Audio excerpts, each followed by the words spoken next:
सुख का मूल धर्म है,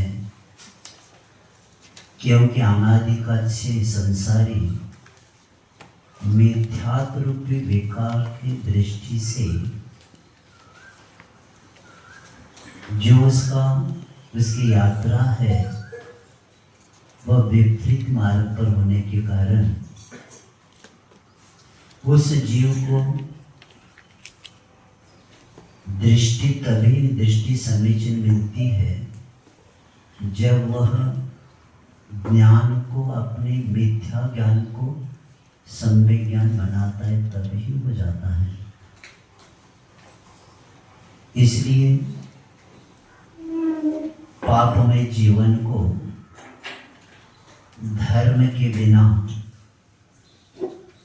वर्तमान हमें भविष्य बनाने के लिए मिला है, और जिसका वर्तमान बिगड़ा है उसका आगे का भव नियम से दुर्गति का ही रहेगा। क्योंकि आचार्य कुंद देव निर्जर अधिकार में समय साक्ष्य में कहते हैं कि अनादिकाल से जीव ने कौन सा उपयोग रखा, तो 3 शब्द दिया है, मिथ्यात्व, अज्ञान और असंयम। अनादिकाल से जीव ने क्या किया? मिथ्यात्व, अज्ञान और असंयम। इन 3 के पीछे अनादिकाल उसका क्या हो गया? निकल गया। उसका एक ही कारण है, उसकी जो श्रद्धा का स्थान था योग्य नहीं मिला उसको, क्योंकि श्रद्धा का स्थान बनना ही अभिष्ट स्थान को पहुंचना, और अभिष्ट स्थान को पहुंचने के लिए 3 बातों की जरूरत होती है। बहुत अच्छा विषय है। अभिष्ट स्थान को पहुंचने के लिए 3 बातों की जरूरत है। एक मार्ग प्रकाशक, दूसरा मार्ग व्यवस्थापक और मार्ग दर्शक। ये 3 शब्द बहुत महत्वपूर्ण है, क्योंकि मार्ग का प्रकाशन हुए बिना व्यक्ति यात्रा प्रारंभ नहीं कर सकता, और मार्ग का व्यवस्थापक हो तो सही दिशा मिलेगी। प्रकाश होने के बाद थोड़ी दिशा मिलती है। उसके लिए क्या चाहिए? मार्ग का व्यवस्थापक भी होना चाहिए और मार्ग निर्देशक। ये 3 शब्द देके आचार्य ज्ञान सागर महाराज जी ने मानव धर्म में बताया है। मार्ग प्रकाशने भगवान वीतराग देव, अरिहंत भगवान। मार्ग प्रकाशक कौन? अरिहंत भगवान। क्योंकि देखो, उजाला हुए बिना यात्रा प्रारंभ, तो मार्ग का प्रकाशन किसने किया? अरिहंत भगवान ने किया। मोक्ष मार्ग से नेतारम।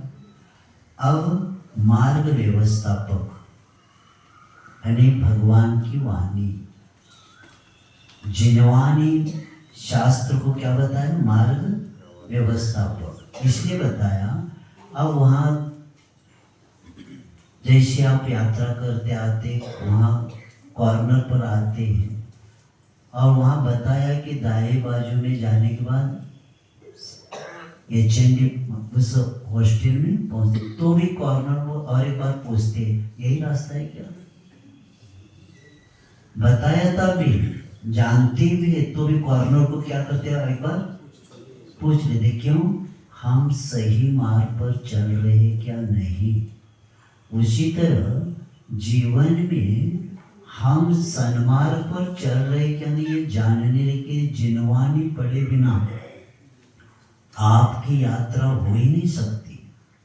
नहीं तो गाड़ी मेरी है, पेट्रोल घुमाते जाओ। नहीं, प्रत्येक समय व्यक्ति को बताया भी है तो भी पूछता है कॉर्नर पे कि भैया यही रास्ता है क्या? क्योंकि हम सही मार्ग पर चल रहे क्या नहीं, और एक बार उसको टटोलता है वो। उसी तरह मार्ग व्यवस्था का यानी शास्त्र ही हमें बता सकता है कि आप कैसे आपको जाना है और कहाँ गलती आपकी हो रही है। ये हो गया मार्ग व्यवस्थापक और मार्ग निर्देशक गुरु। गुरु के बिना यात्रा शुरू नहीं होती, मार्ग निर्देशक होना ही चाहिए। और इस बात को बता के ज्ञान सागर महाराज ने ब्रह्मचर्य अवस्था में मानव धर्म लिखा है, उसमें कहते हैं कि मार्ग प्रकाशक यानी अरिहंत भगवान के बिना हमें मार्ग का प्रकाशन हो ही नहीं सकता। और मार्ग का जो व्यवस्थापक है शास्त्र के बिना हम यात्रा शुरू कर ही नहीं सकते, क्योंकि जब तक साइन बोर्ड नहीं मिलता तब तक अपने विकल्प होता रहता है, और मिलती मालूम होता है कि इतना किलोमीटर इस रोड पर अपने को, क्योंकि चौकड़ी में खड़े हैं, 4 रास्ते हैं, अब कहाँ जाना। तो वहाँ जब बोर्ड पढ़ते तब यात्रा हमारी शुरू होती है।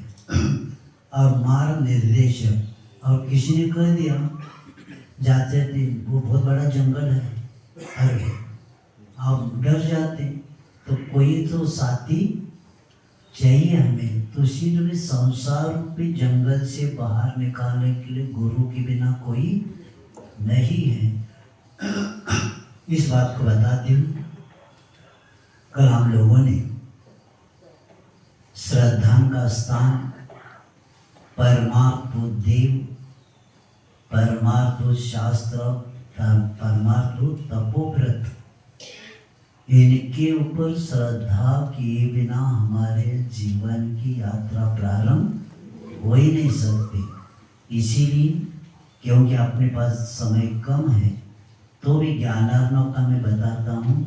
सम्यक दर्शन प्राप्त करने के बाद आपके जीवन में क्या परिवर्तन होगा।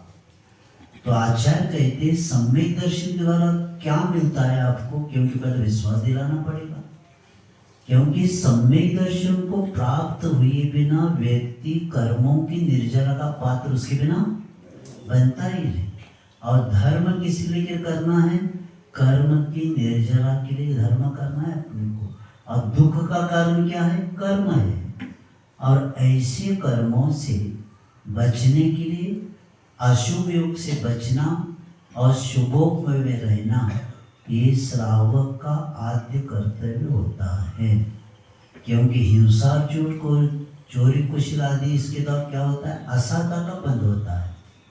और देव पूजा, गुरु पासी, स्वाध्याय आदि से क्या होता है, साता का बंद होता है। यानी अशुभ से बचना, शुभ में रहना ही बहुत बड़ा पुरुषार्थ है गृहस्थ के लिए।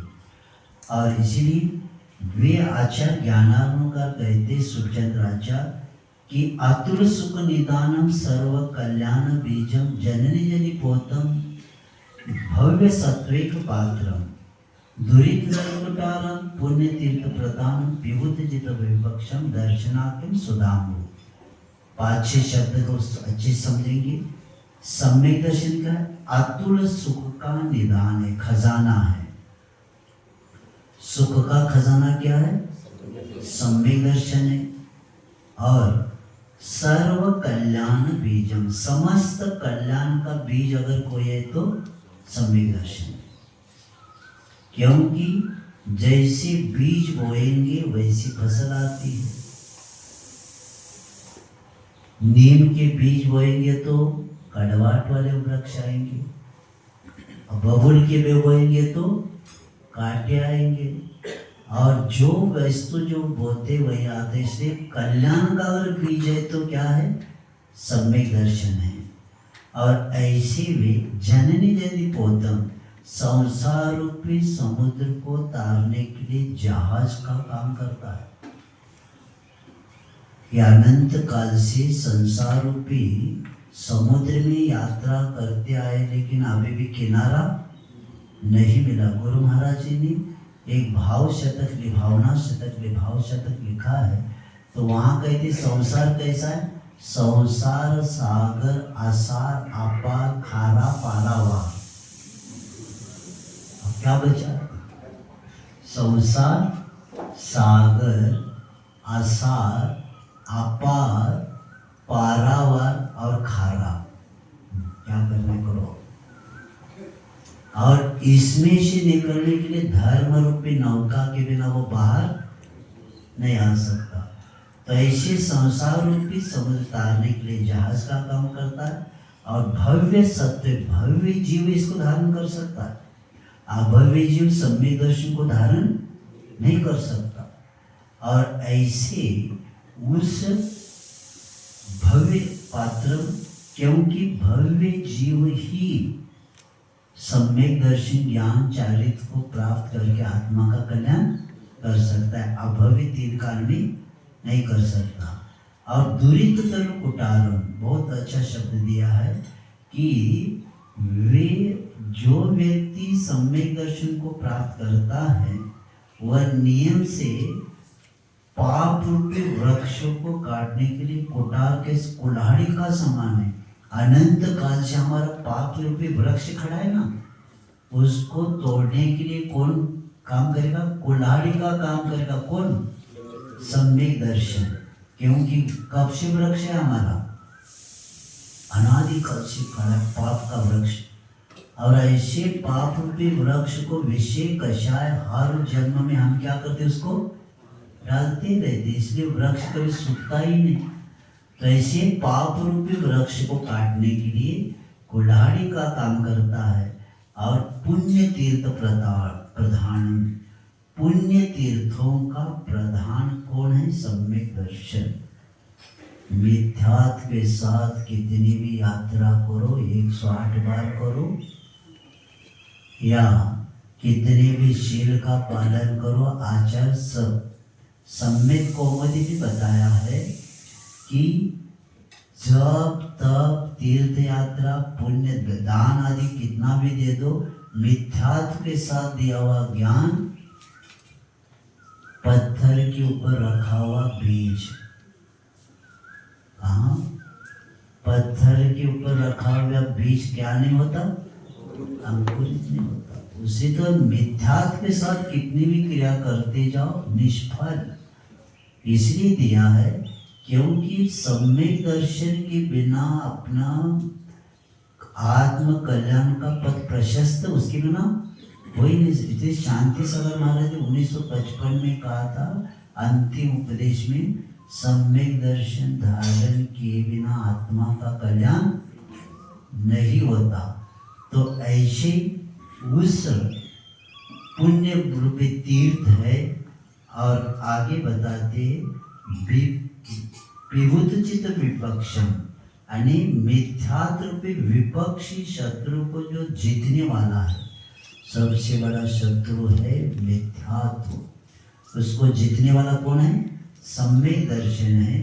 और आचार्य कहते हैं ऐसे दर्शना के सुधांगो, तो हे भव्य जीवो, अगर आपको कल्याण करके लेना है तो आपको सम्यक दर्शन रूपी अमृत का पान करना चाहिए, ऐसे बता के सावधान किया। और इसीलिए उस देव के बारे में सम्यक दर्शन में जो लक्षण बताया सम्यक दर्शन का, उसमें पहले बताया था वो क्या होना चाहिए? देव का निर्णय हुए बिना काम अपना नहीं होता। और ऐसे देव के लक्षण बताते हुए आप तीनों छिन्न दोषेन सर्वज्ञ नागवेशिना, इसको बता के आए हैं कि नियम से उच्छिन्न दोषों से, अनेक दोषों से रहित सर्वज्ञ। और कैसे होना चाहिए? हितोपदेश आगमेशिना, अनेक तीर्थंकर को ही सामने रखकर इसको लिखा है, क्योंकि उनके द्वारा जो हमें परमात्मा यानी उनकी निर्दोषता ही हमें बताती है ये प्रामाणिक व्यक्ति है। और प्रामाणिक व्यक्ति के द्वारा ही उनके वचन भी प्रामाणिक होते हैं, ये बता के। और इसीलिए ऐसे आप्त शब्द देके आचार्य कहते ऐसे भीतरागी भगवान को क्या हमें करना, क्योंकि देव शब्द बहुत जगह आता है, रागी के लिए भी देव आता है। और सरागी के लिए भी देव आता है। और पीतल कहने से सब पीतल के बर्तन भी होता है। जो पीला होता है उसको सोना तो नहीं कहेंगे, जो पीला होता है उसको सोना नहीं कह सकते। बर्तन भी पीला होता है और सोना भी पीला होता है। तो ये बात बता के गुणों के साथ ही भगवान का क्या होता है, निर्णय होता है। और कल बता कर आए क्षुत पिपासा जरातंक। देखो सच्चे देव का निर्णय ही वह केंद्र बिंदु है। सच्चे देव का निर्णय वह केंद्र बिंदु है जिसके चारों ओर वीतरागी श्रमण संस्कृति का धर्म रथ प्रवर्तित होता रहता है। नियम है, देव का निर्णय हो गया, सच्चे देव का निर्णय हुए बिना हमारे धर्म प्रारंभ नहीं हो सकता। क्योंकि आप का निर्धारण महत्वपूर्ण है। क्योंकि जिनागम में 18 दोषों से रहित देवी कहे है। पंथ कौन सा भी हो, या 13 पंथ हो या 20 पंथ, कौन सा भी पंथ हो, पहला देव कैसे होना चाहिए, 18 दोषों से होना चाहिए। ये पंथ के पीछे क्या क्या होगा, आश्चर्य होता है। जैन धर्म सरागी धर्म है क्या वीतरागी धर्म है? हाँ, वीतरागी धर्म है तो भगवान कैसे होना चाहिए, वीतरागी होना चाहिए। क्योंकि उसके बिना कर्मों की निर्जरा का स्थान, क्योंकि कल्याणकारी प्रतिमा मंगल मूर्ति कहा गया है। इनको क्या बोलते, मंगल मूर्ति। आता है ना विनय पाठ है, मंगल मूर्ति। मंगल मूर्ति कहने से दूसरा दिख रहा था, क्योंकि बचपन से वही थे देखा है।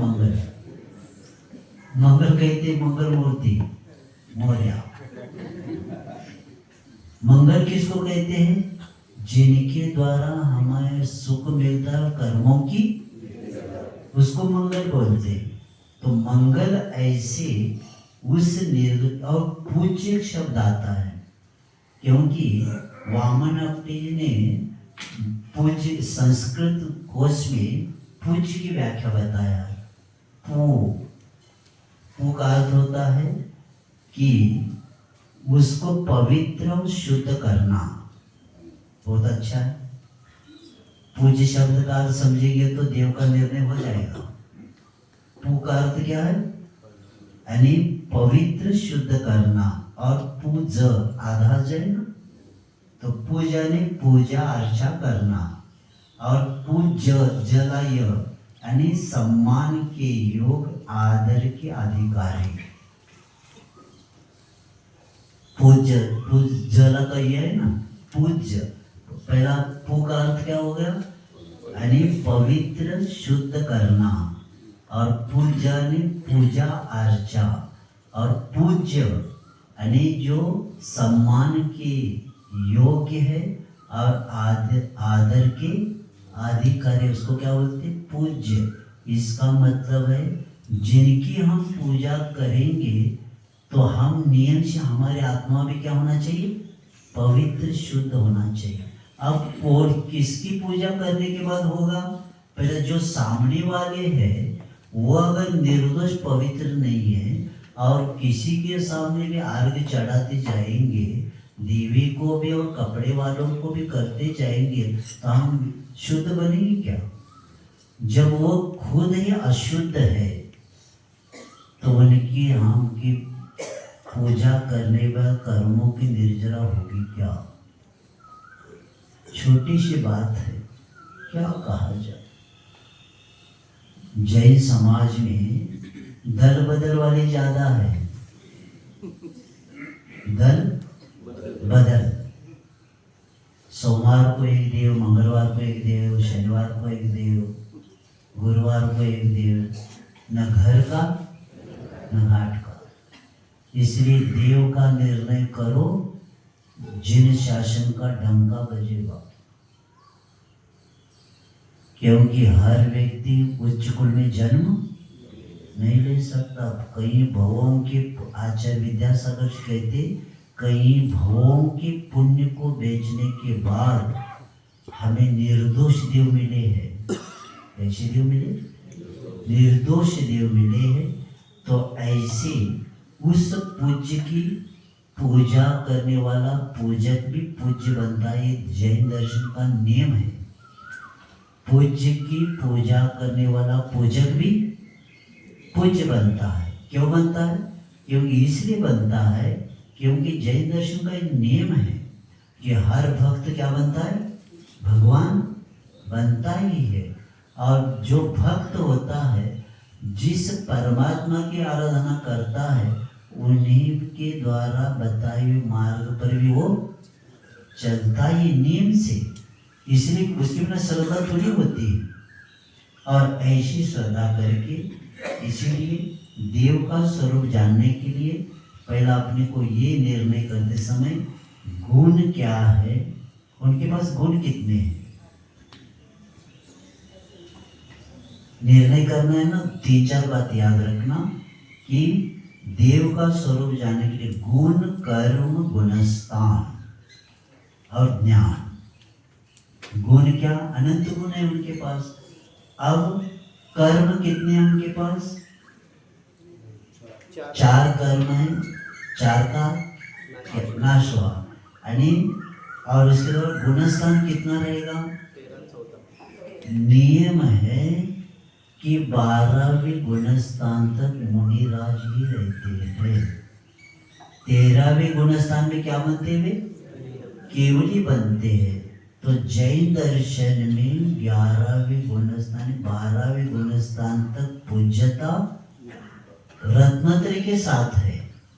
लेकिन वही जीव जब 13वें गुणस्थान में जाते तो क्या बनते? केवली बनते हैं। तो अरिहंत पद को प्राप्त करते हैं। तब जाकर 13वें गुणस्थान में ही पूज्यता उस परमात्मा की होती है। परम आत्मा, परमाने श्रेष्ठ आत्मा, जिन्होंने समोशरण और जिन्होंने अनंत चतुर्दशी को प्राप्त किया, उसको क्या बोलते? परमात्मा बोलते। और ऐसे वे उस कर्म और गुणस्थान और ज्ञान कितना होना चाहिए उनके पास? 5 होना चाहिए। मति ज्ञान, शुद्ध ज्ञान, अवधि ज्ञान, मन पर ज्ञान, केवल ज्ञान। आणि केवल ज्ञान, अब उनके पास ओनली वन प्योर ज्ञान। कौन सा ज्ञान? एक केवल ज्ञान ही रहेगा। और केवल ज्ञान किनको होता है? जो 13वें गुणस्थान को प्राप्त करते। तो ये इसका ज्ञान करके लेंगे तो मैं विश्वास दिलाता हूँ कि आपका देव का निर्णय हो जाएगा। और देव का निर्णय होना ही जैनत्व को प्राप्त करना। और कर्म निर्जरा के भी पात्र उसके बिना नहीं बन पाते। और कल अंत में बता कर आए थे, परमेष्टि, परम ज्योति, परमेष्टि परम ज्योति, विरागो विमला कृति, सर्वोज्ञादि मध्यांत, सार्वो शास्त्रो पलायते। इसको बता के आचार्य कहते, इसी नाम से हम उनको क्या कर सकते? पुकारते। वैसे 1008 नाम जैन दर्शन में भगवान के है। और इसी के कारण ऐसे परमात्मा अब 4 श्लोक का श्रद्धान परमात्मा माप्तागम आणि आगम। अब शास्त्र की व्याख्या पहला यहाँ स्वरूप कहकर उसके विषयभूत आगम का स्वरूप कहने के लिए श्लोक कहते हैं 8 नंबर को। अनात्मार्थम विना रागे, शास्ता शास्ति सतो हितम, धनन शिल्पी कर स्पर्शान, मुरजः किमपेक्षते।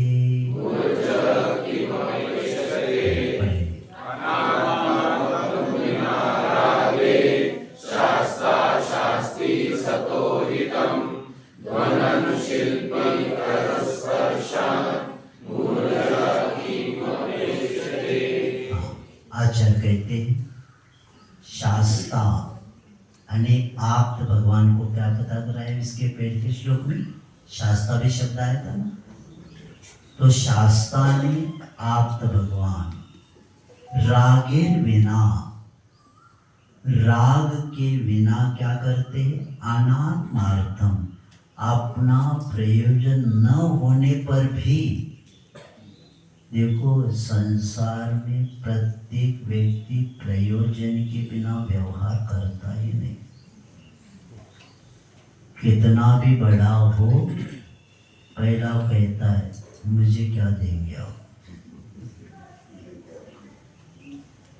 प्रयोजन के बिना संसारी प्रवृत्ति करता ही नहीं। क्या करता है? महाराज हमारे यहाँ 10 लक्ष्म को आते ना विद्वान, उत्तम त्याग पर बोलते 10,000 से कम नहीं लेते। क्या उत्तम त्याग पर बोलते हैं और पैकेट तुरंत देखते रहते कितना कमाए कैसे। अने संसारी बिना प्रयोजन के कुछ कर ही नहीं सकता। बहुत निष्प्रभ जो व्यक्ति होता है वही व्यक्ति क्या होता है, बिना प्रयोजन दूसरों के परोपकाराय सताम चेष्टिताम। क्योंकि परोपकार के लिए सत्पुरुषों की चेष्टा होती है। परोपकाराय सताम ही चेष्टितम, यानी जो महान पुरुष सत्पुरुष कैसे होते, परोपकार के लिए प्रवृत्ति करते, अपना कुछ उसका प्रयोजन नहीं होता। तो ऐसे परमात्मा जो रागे बिना, इसका अर्थ ये है निर्मोह और निर्दोष। क्या होते वे? निर्मोह, रागे बिना,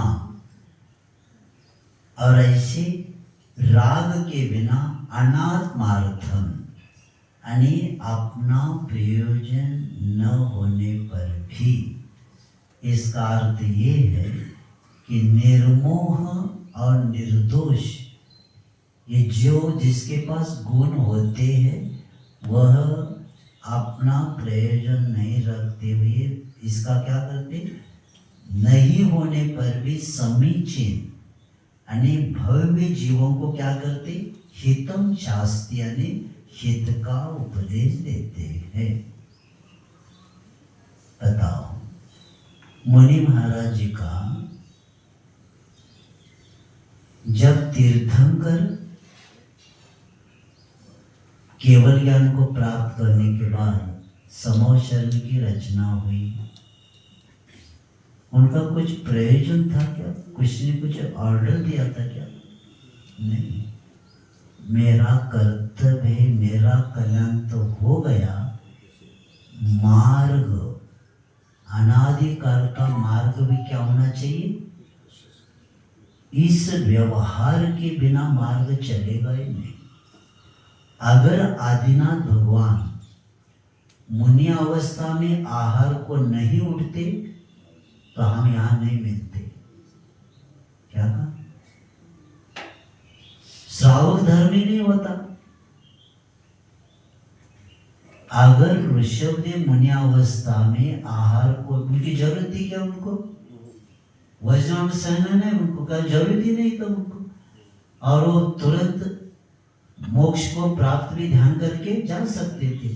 लेकिन उन्हें इसलिए उठे आहार को क्योंकि मेरा तो कल्याण हो जाएगा, लेकिन मेरे बाद में 23 तीर्थंकर कहां से आएंगे? कहां से आएंगे? ऊपर से। श्रावक में से तो आएंगे ऊपर, वो श्रमण कौन बनते? कहां से आते? श्रावक में से तो श्रमण बनेंगे। इसीलिए मैंने अक्षय तृतीया को सूक्ष्म बताया था, आज का दिन जैन दर्शन में इतना महत्वपूर्ण है। अक्षय तृतीया अगर आहार को नहीं उठते और अगर नवदा भक्ति का ज्ञान नहीं होता तो आगे के 23 तीर्थंकर श्रावक धर्म ही नहीं होता। इसीलिए याद रखेंगे, मुनि नहीं होते तुम्हारे घर में, रखो तुम्हारा शास्त्र। मुनि नहीं होते तो किसका शास्त्र पढ़ रहे तुम?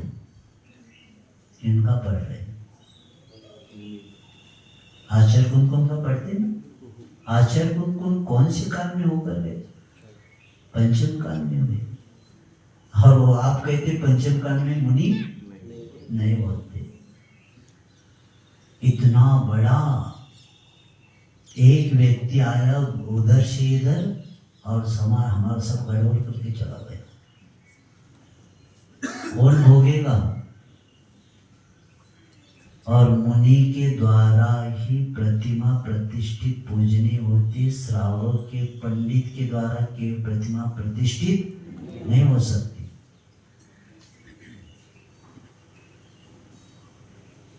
कौन बताएगा? और आचार्य विद्यासागर कहते बहुमत से सिद्धांत परिवर्तन तुम कितना भी करते जाओ, तुम भोगते जाओ। एक भी पंडित का मरण अच्छे से नहीं हुआ है क्या? इसीलिए तत्व को समझेंगे, अपनी कमी मार्ग को नहीं लगाना। तुम्हें नहीं करना तो घर में बैठो ना, लेकिन दूसरे लोगों को, जितने लोगों को आप उपदेश देकर मनमार्ग पर लगाएंगे, क्योंकि आचार्य नवसिद्धि आता है ना, नवी सिद्धि वत्तर जिनसाची होई तितारो, आणि तीर्थंकरों को भी कपड़े उतारना पड़ा, तब जाकर वो श्रमण बने। आणि कपड़े में मार्ग होता ही नहीं, न कोई मोक्ष हो। आणि मोक्ष मार्ग किसने कहाँ से होता? नग्नता से होता है। ये सब छोड़ दो तुम लोग। आप नहीं होते तो घर में बैठो, शुद्ध उपयोग करके निकल जाओ यहाँ से, जैसे जसलोक से चले गए हो। सब नाटक है ये। तत्व तो तत्व होता है। और ये कब से मार गई? कब से मार गई? अनादिकाल से है। जितने भी दिगंबरत्व को धारण किए बिना मोक्ष व प्रारंभ मोक्ष होता ही नहीं। और पहला दिगंबर बनना और बाद में दिगंबरत्व। पहला क्या शब्द है? दिगंबर बाहरी के वस्त्र का त्याग के बिना क्या नहीं बनते? दिगंबर नहीं बनते। और दिगंबर के बाद ही दिगंबरत्व आता है। ऐसा नहीं कि कपड़े में दिगंबरत्व आता है। हो गया तो फिर अब आपको बनियान निकालना है, पहला क्या निकालना पड़ेगा? नहीं, शर्ट रहने दो ना, बनियान निकालो ना। पहला बहिरंग परिग्रह का त्याग, बाद में छोटी सी बात है। तो ऐसे रागेर बिना प्रयोजन होने पर भी लक्ष्य क्या है? भव्य जीव को हित का उपदेश देने का। और समंदर महाराज ने तो इतना अच्छा उदाहरण दिया। आणि भगवान की वाणी कैसी है? क्योंकि शिल्पी कर स्पर्शान ध्वनन मूर्ज किमुपेक्षते। आणि बजाने वाले हाथ के स्पर्श से मृदंग के ऊपर हाथ रखते, मृदंग क्या करता है? मधुर आवाज करता है। जब तक मृदंग पर हाथ नहीं पड़ता शिल्पी का, तब तक क्या नहीं बजता? मृदंग नहीं बजता। उसी तरह आणि मृदंग पर हाथ रखते ही मधुर आवाज आता है, उसी तरह भव्य जीव आते ही भगवान की वाणी शुरू हो जाती है।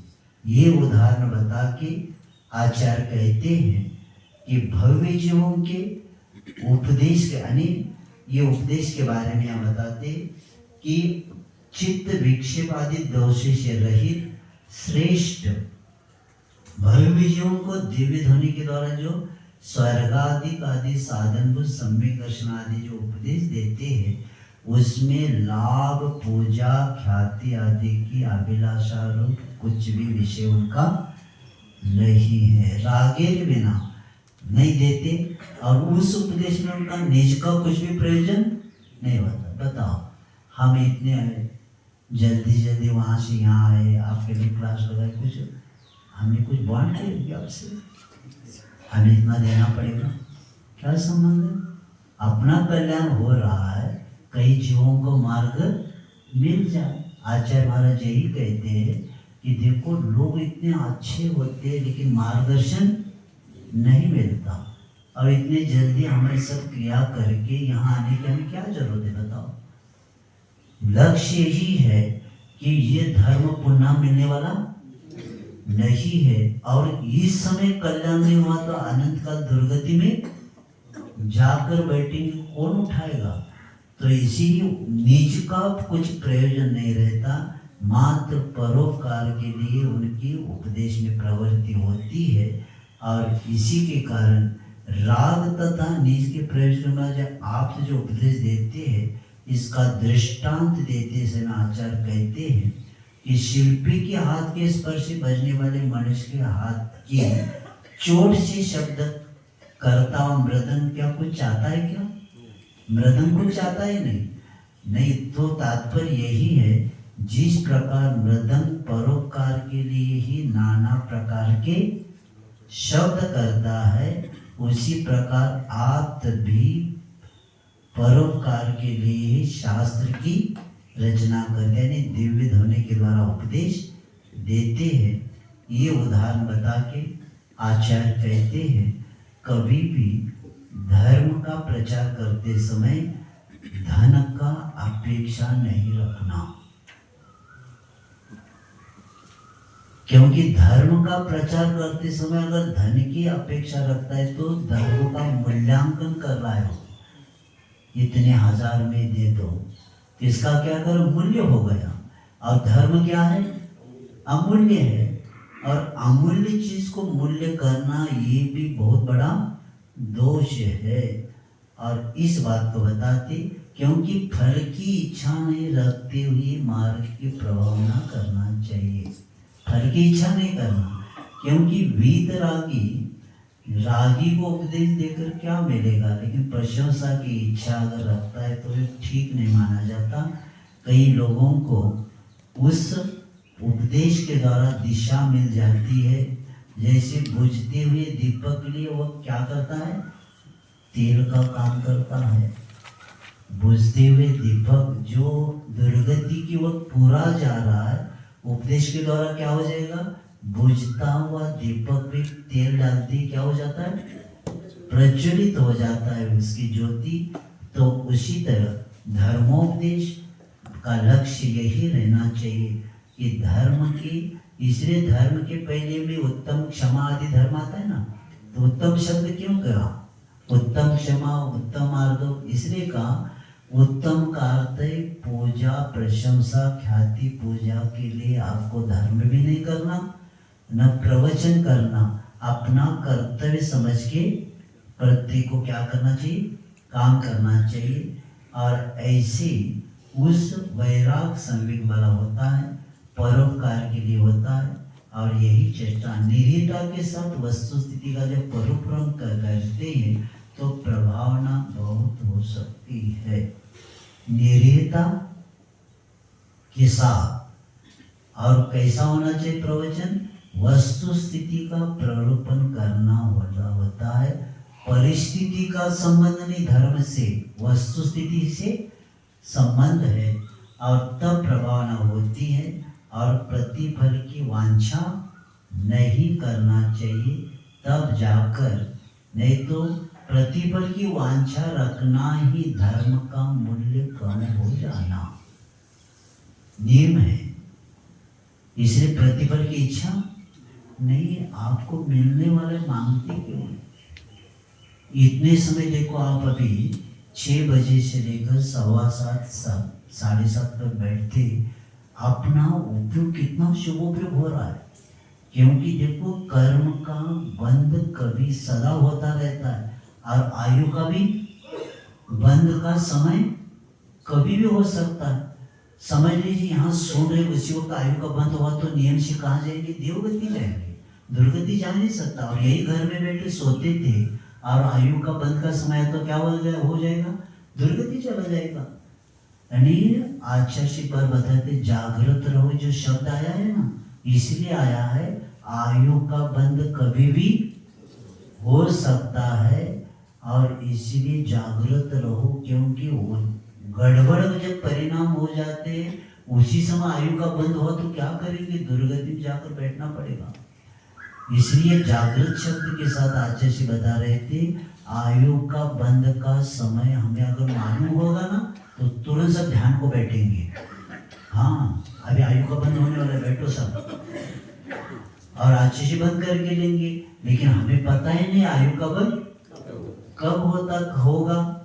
लेकिन ये बताया था आचार्य महाराज ने, जो 2 प्रतिमा लिया है वो नियम से देवायु का ही उनको बंद होता है।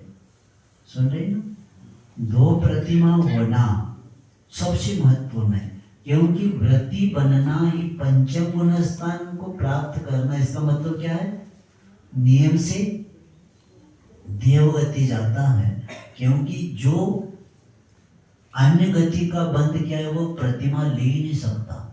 ये भी याद रखना। आचार्य महाराज जी ने मड़िया जी में जब नंदीश्वर का पंचकल्याण चला था, आचार्य महाराज ने एक शब्द बोले थे, भैया आपका व्रत लेने के भाव हो रहे क्या? नहीं हो तो थोड़ी साधना करो, भाव बनाओ, क्योंकि जिसकी व्रत लेने की भावना नहीं हो रही तो समझ लेना वो देवगति को छोड़ के अन्य गति का आयु का बंद उन्होंने किया है, इसलिए तो वो नहीं लेता। तो इसलिए प्रतिमा एक होना चाहिए, तब रिजर्वेशन हो सकता है। अब आगे कहते हैं, जैसे यहाँ बताया धनंश्री पे कर स्पर्शा, अब कहते हैं उस आगम यानी भगवान के द्वारा जो, अब शास्त्र कैसा होता है, पहला वक्ता को बताया, अब शास्त्र कैसा होता है जिसकी रचना आप तो भगवान के द्वारा होती है, उसका शास्त्र का लक्षण बताते हैं। आप तो पद्य मनोलंघ्य मदृष्टेष्ट विरोधकम् तत्वोपदेशकृत सार्वम् शास्त्रं कापत्तघट्टणम्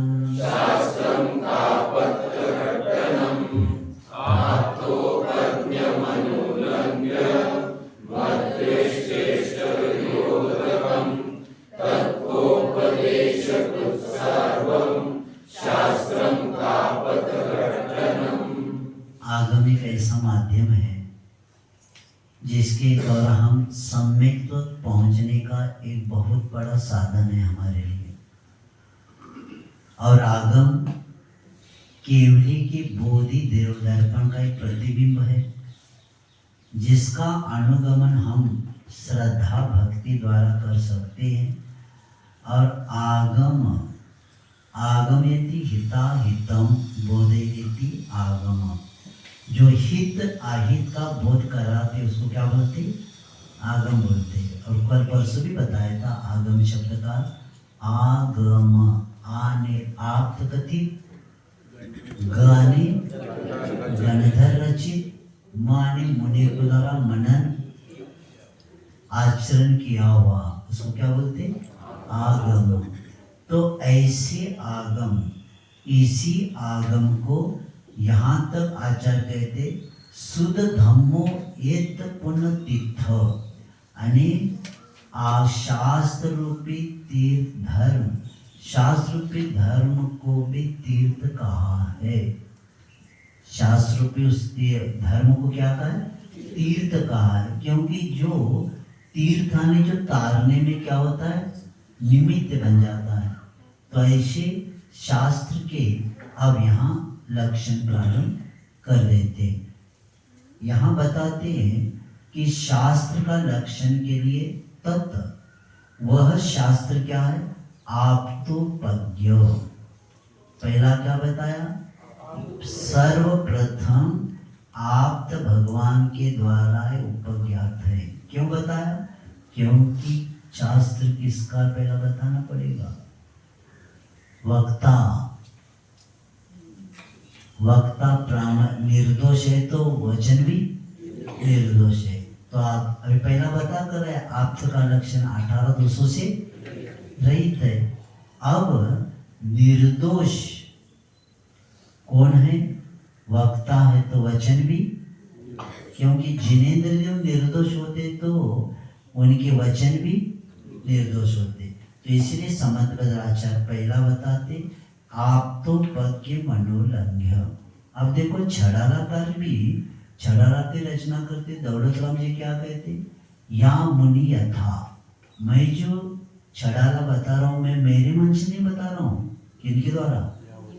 पंडित जी कहते मुनि यथा, जैसे मुनियों ने बताया वैसे मैं बता रहा हूँ, क्योंकि उनको पता है पंडित पर विश्वास थोड़ी सब लोग रखते हैं।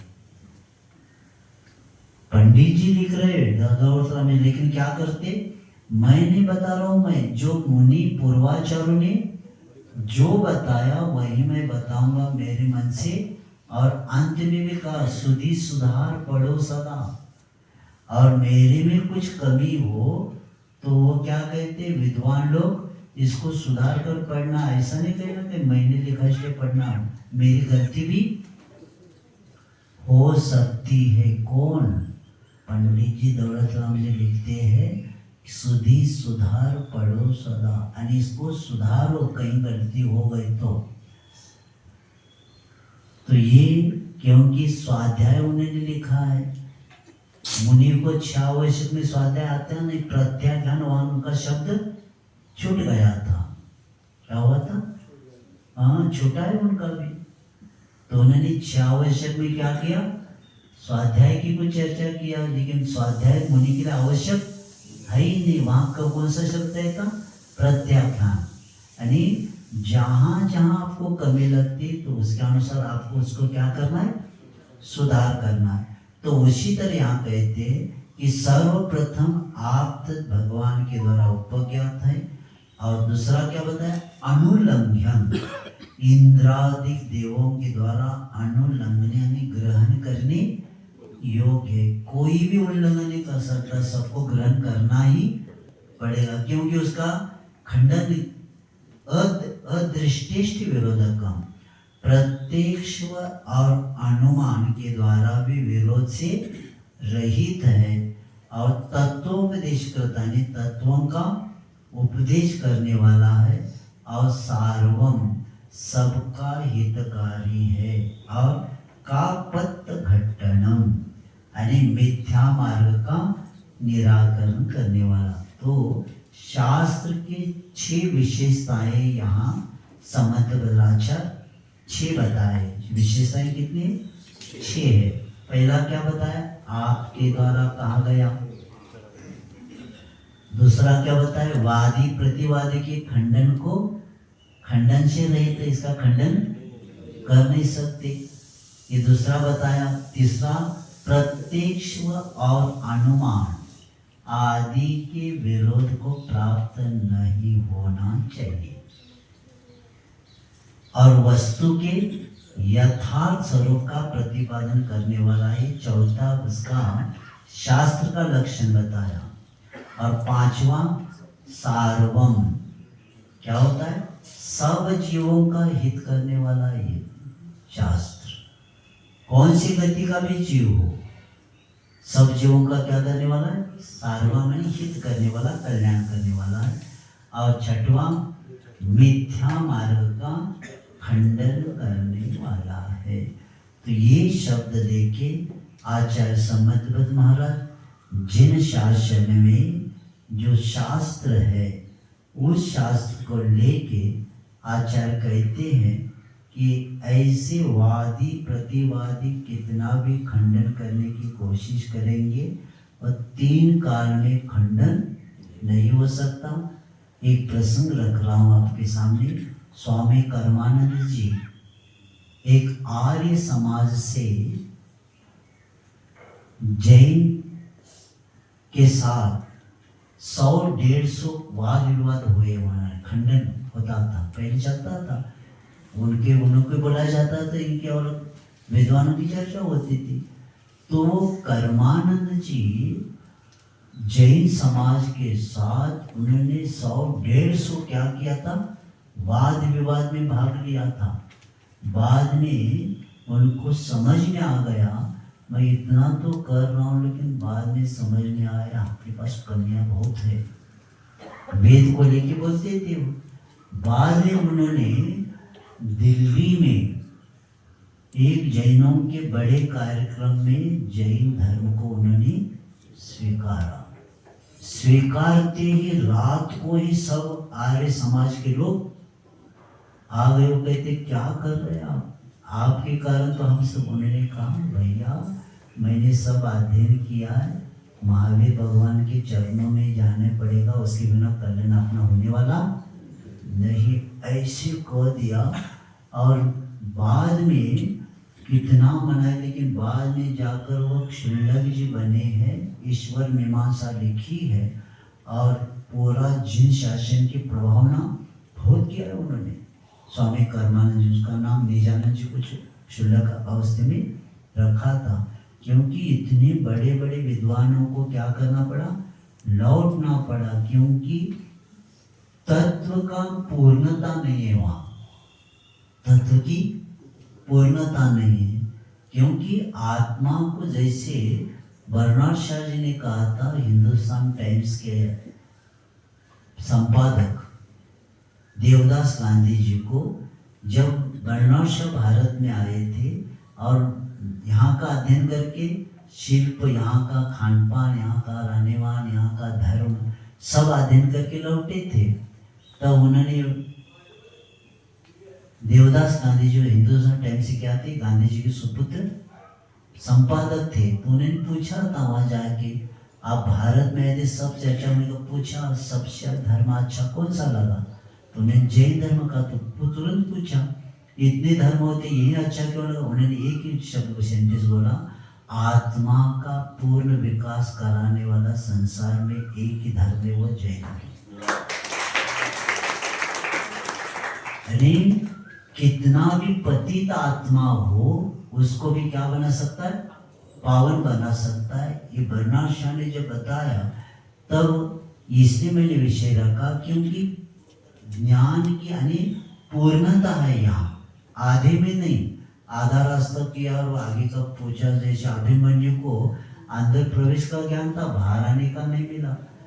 तो उसी तरह यहाँ नहीं, यहाँ पूरा, यहाँ यात्रा शुरू होते ही मार्ग के साथ मंजिल तक पहुंचा देता है। क्योंकि मंजिल की चर्चा अन्य दर्शन में भी है, लेकिन उनके पास मार्ग नहीं, और मार्ग के बिना मंजिल नहीं मिलता। तो हमें आचार्य महाराज जी ने बताया था कि देखो मार्ग ज्ञान हो जाए तब मंजिल की ओर यात्रा हो सकती है। तो उसी तरह अब देखो मूलाचार की मूल प्रति जापान में है, अब पालने वाले कहाँ हैं, भारत में। तो वहां उसको झेरास्ट्रस ने कुछ लाया और बाद में मूलाचार यहाँ छप गया।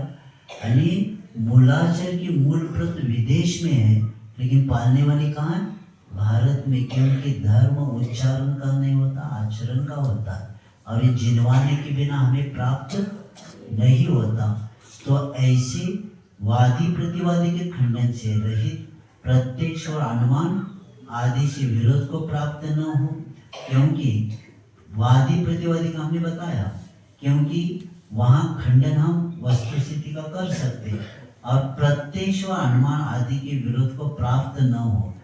जैसे प्रत्यक्ष और अनुमान, ज्ञान सागर महाराज ने देखा है, छोटा सा उदाहरण दिया है कि एक मित्र को लेटर आ गया कि तुम्हारी पत्नी विधवा हो गई,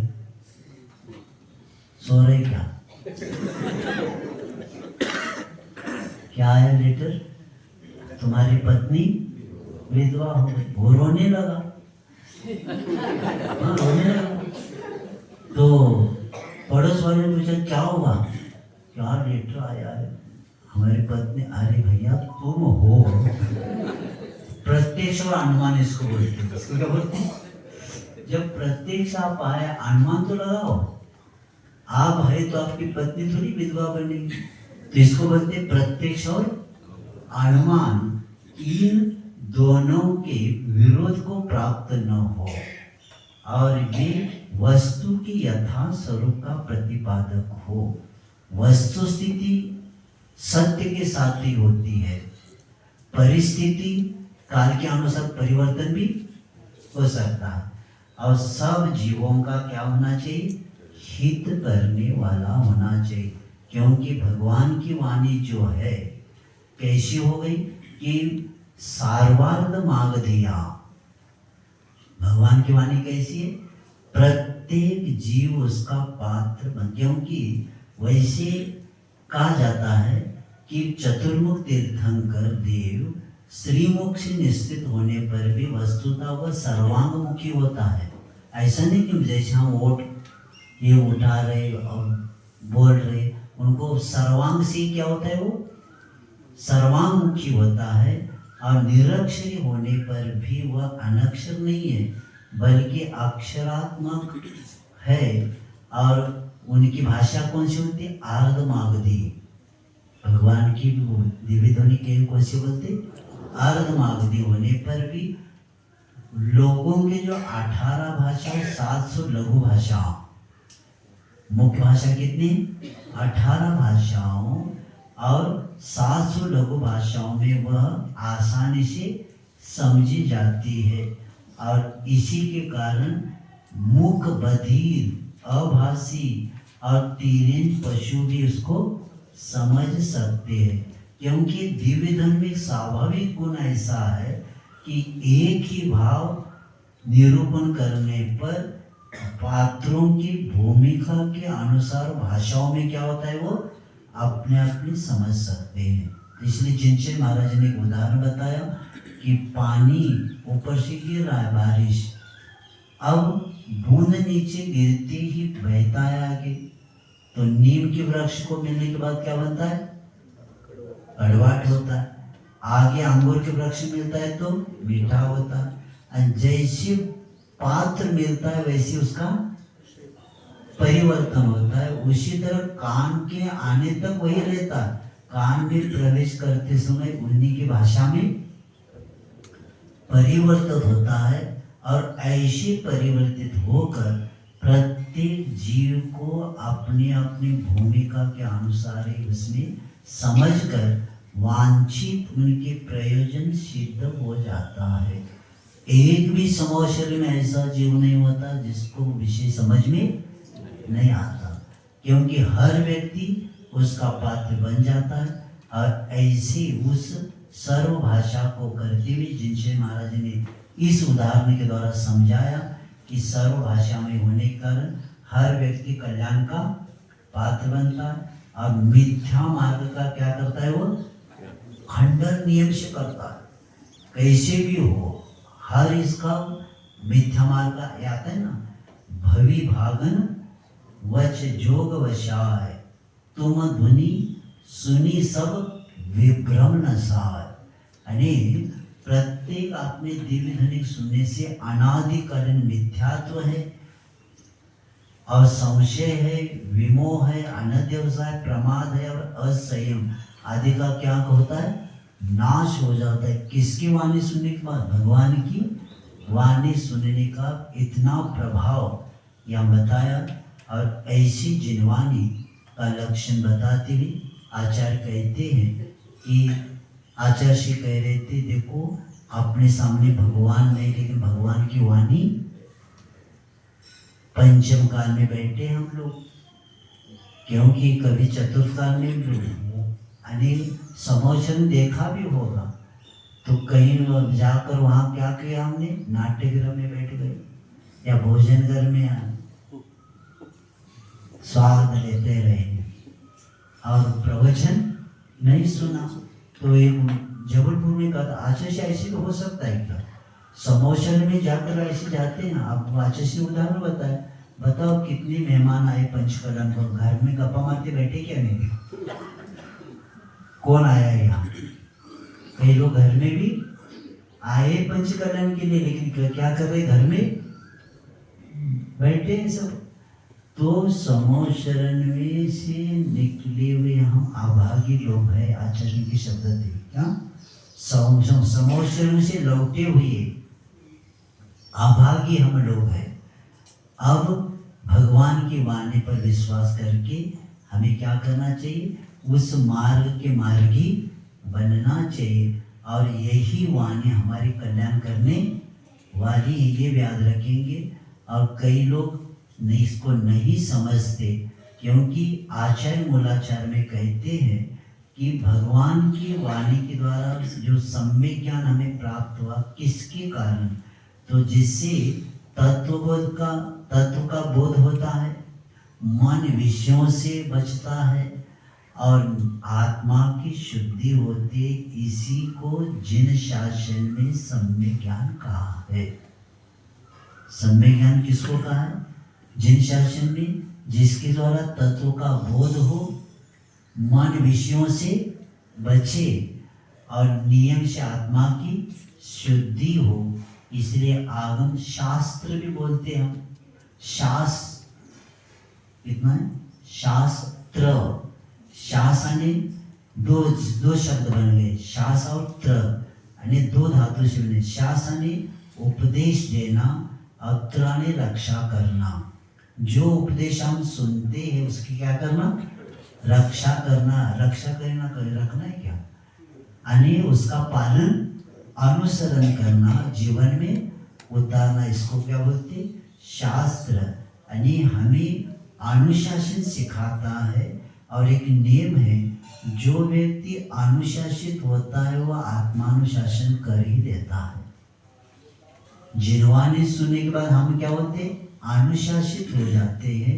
अनुशासित होना है आत्मानुशासन होना, क्योंकि आत्मा की, हमारी आत्मा की रक्षा करे। जो आत्मा की रक्षा में निमित्त बने उसको क्या बोलते? शास्त्र बोलते। इसके द्वारा क्या होता है? आत्मा की रक्षा होती है कि नहीं होती? और ऐसे शास्त्र, लेकिन क्या करे, कई लोगों के हाथ में शास्त्र आती है। क्या आती है? कौन आती है? बहुत होशियार है वो आचार्य पूछ रहे, पैसे गिनते समय नहीं आते। शास्त्र, कई लोग कहते महाराज कौन सा कर्म का उदय, क्या पता।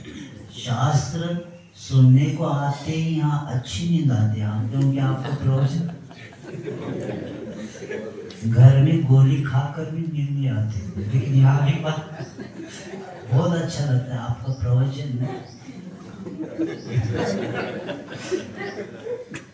और मंगलाचरण के समय सुना था और जिनवानी के समय उठेंगे।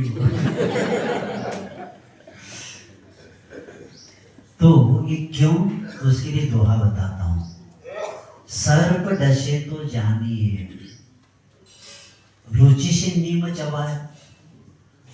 सर्प डसे तो जानिए, रुचि से नीम चबाए। और कर्म डसे तो जानिए, जिनवानी न सुहाए। क्या हो गया? क्या बात है, बहुत। सर्प डसे तो जानिए, क्या? रुचि से नीम चबाए। जैसे किसी को सर्प काटता है ना, तो वही क्या सोचते हैं, विष चढ़ गया क्या नहीं, तो उसको नीम की पत्ती देते हैं। और पत्ती खाते मांगता है तो समझ लेना विष। रुचि से नीम चबाए। जिसका विष चढ़ता है ना, उसको नीम की पत्ती बहुत मीठी लगती है। और नीम की पत्ती दिया और उसको लगता है अभी खाती तुरंत थूकता है तो समझ लो विष नहीं चला। उसी तरह कर्म डसे तो जानिए, कर्म डसे तो जानिए। क्या जानिए? जिनवानी न सुहाए। जिनवानी कहते सुनेंगे तो पुनः नहीं छूटेगा अपना, अभी सो जाओ। सुनेंगे तो कल्याण होगा, क्योंकि जिनवानी सुनने वाला कल्याण होता ही है। इसीलिए 24 घंटे में आधा घंटा तो स्वाध्याय होना ही चाहिए। 1 घंटा हुआ तो और अच्छा है, क्योंकि स्वाध्याय किए बिना मार्ग अपने को नहीं मिल सकता। और कल्याण का सन्मार्ग नहीं मिला तो क्या। और ये भी बताया, देखो नहीं समझता है तो भी पढ़ते जाओ।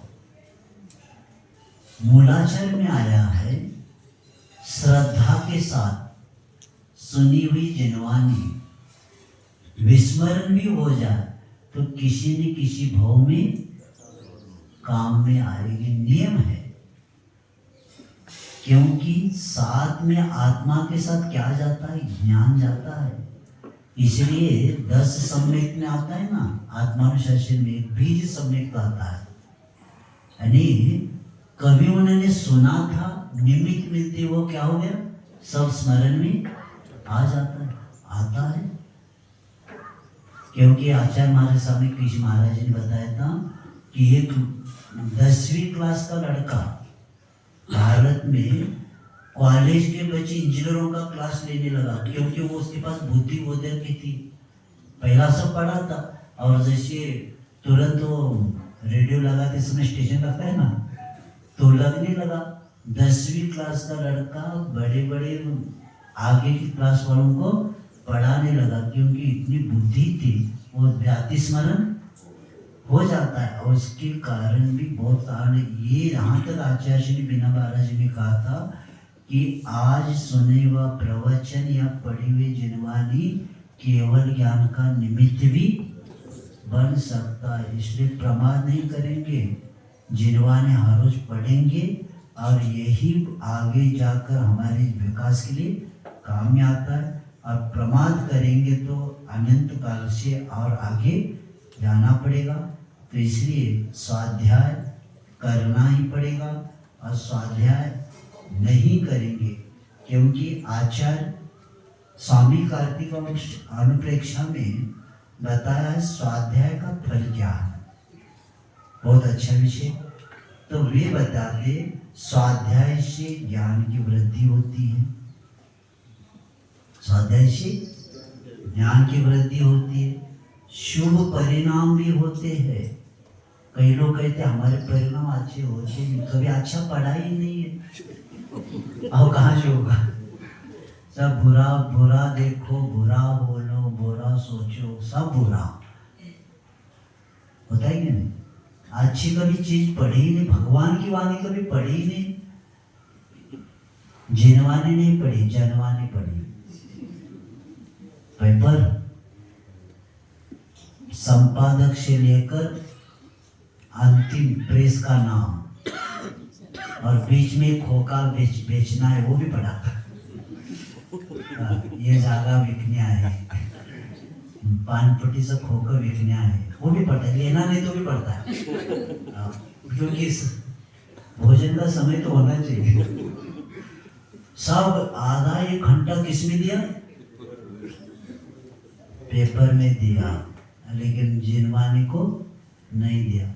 तो शुभ परिणाम होते और संसार से वैराग्य होता है। आचार्य ने कितने अच्छे शब्द लिखे देखो। यानी स्वाध्याय से ज्ञान की वृद्धि होती है, उससे शुभ परिणाम होते हैं, संसार से वैराग्य होता है, और धर्म की स्थिति बनती है। यानी धर्म में व्यक्ति क्या होता है? स्थिर रहता है। स्वाध्याय के बिना धर्म में स्थिर हो ही नहीं सकते।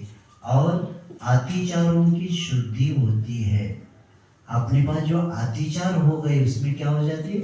शुद्धि होती है, और संशय का विनाश होता है, और मिथ्यावादियों का भय नहीं होता। मिथ्यावादियों का भय भी नहीं होता, क्योंकि ऐसे ज्ञान उसके पास है तो उसको किसी डरने की विषय नहीं होता। तो ऐसे उस शास्त्र का लक्ष्य बता के, क्योंकि शास्त्र की प्रामाणिकता उस वक्ता की होती, इसलिए आप्त का व्यक्ति भी सर्वप्रथम वितरा भगवान के द्वारा बताया, और प्राणी मात्र के हित के लिए उन्होंने ये जिनवानी अपने को मिली, क्योंकि आपका समय हुआ। तो ऐसी जिनवानी का देखो, शरीर को एक दिन भोजन नहीं दे तो क्या होता है, और आत्मा का भोजन कौन सा है? ज्ञान, ज्ञानामृत पयोधर्म। यानी शरीर को तो भोजन दे दिया, लेकिन आत्मा को भूखा ही है, कभी कुछ दिया ही नहीं अच्छा। इसीलिए ज्ञान को अमृत बताया आचार्य ने। इसीलिए ज्ञानामृत का पान करेंगे तो अमर बन सकते, इसलिए प्रमाद नहीं करते हुए प्रत्येक को क्या करना चाहिए, स्वाध्याय। अब कल गुरु का लक्षण, बहुत अच्छा विषय, और उसके बाद 8 अंगों का वर्णन शुरू हो जाएगा। पाठ करिए। अनात्मार्थं विरागे शास्ता शास्ति सतो हितं ध्वनं शिल्पी करस्पर्शा मूर्जा किमपेक्षते आप्तोपज्ञमनुलभ्य मस्तिष्कविनोदकं तत्त्वोपदेशकृत् सर्वं शास्त्रं कापट्टप्रकरणम्। अब गुरु का लक्षण कल होता है, बहुत अच्छा विषय। जय मान जावाने के नाम से